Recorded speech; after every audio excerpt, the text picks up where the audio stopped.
10 Jahren hat das Singen ohne Angst YouTube-Kanal angefangen. Und seitdem habe ich 10 wunderschöne Jahre mit euch verbracht.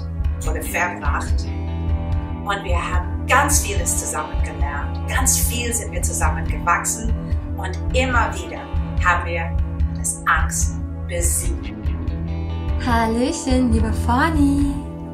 Zu deinem 10-Jährigen wünsche ich dir von ganzem Herzen alles, alles Liebe und Gute. Und ich habe eine Frage an dich. Was macht dich so erfolgreich als Sängerin?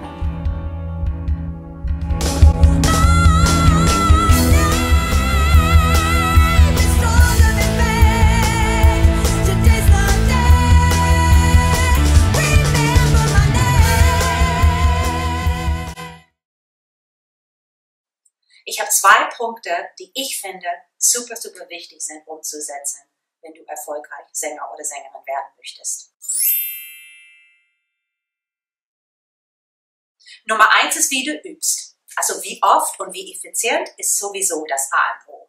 Aber wichtiger als richtig singen lernen ist die falsche Gesangstechnik zu entlernen. Also du musst wissen, was richtig ist und was falsch ist. Wenn du ständig die gleichen Techniken anwendest, die nicht funktionieren, kommst du nicht weiter. Also lerne richtig Gesang. Nummer 2. Wie du mit dir selbst sprichst, musst du lernen und üben. Lerne deine negative Gedanken, Einstellungen und diese böse, blöde Stimme in deinem Kopf zu verändern. Keine Stimmtechniken, Übungen, Apps oder irgendwas werden dir jemals die Ergebnisse bringen, die du verdienst, wenn du deine Denkweise nicht änderst. Deine Selbstbewusstsein und Selbstvertrauen sind die wichtigsten Faktoren, wenn es darum geht, wie du klingst, wie du dich selbst präsentierst und wie du auf die Bühne strahlst. Also daran muss dringend und immer wieder gearbeitet werden. Weil wie du mit dir selbst sprichst, muss genau wie deine Stimme richtig geübt und trainiert werden.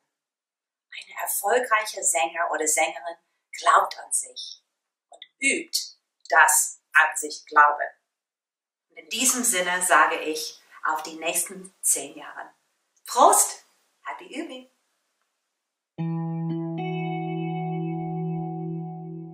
Denk daran, du wirst nur so gut klingen, wie du an dich glaubst. Du musst an deinem Selbstbewusstsein arbeiten, um besser zu klingen. Und viel wichtiger als die beste Gesangstechnik ist die schlechte Technik zu entlernen. Das heißt, die Trampelpfade in deinem Gehirn müssen umgetrampelt. Also arbeite mental genauso viel an dich, wie du an deiner Stimme arbeitest. Ich bin von Singen ohne Angst. Ich wünsche dir Happy Übung. That's where we'll meet. By the river so sweet.